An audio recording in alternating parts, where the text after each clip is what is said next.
Hey guys, Andrew from Phaze-In Electric Limited. This winter we've had a lot of frozen pipes and roof leaks from ice dams. A lot of homeowners don't realize that a lot of these issues are preventable with a few simple electrical upgrades. One of the easiest fixes is installing a baseboard heater in crawl spaces or near water lines that are exposed to below freezing temperature.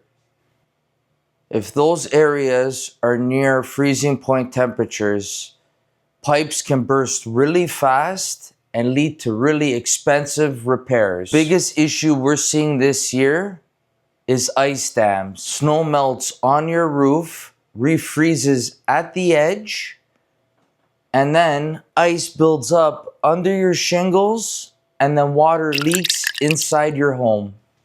And that's where roof heat trace comes in. We install a heated cable that goes along your gutters, eaves, and your shingles to melt snow.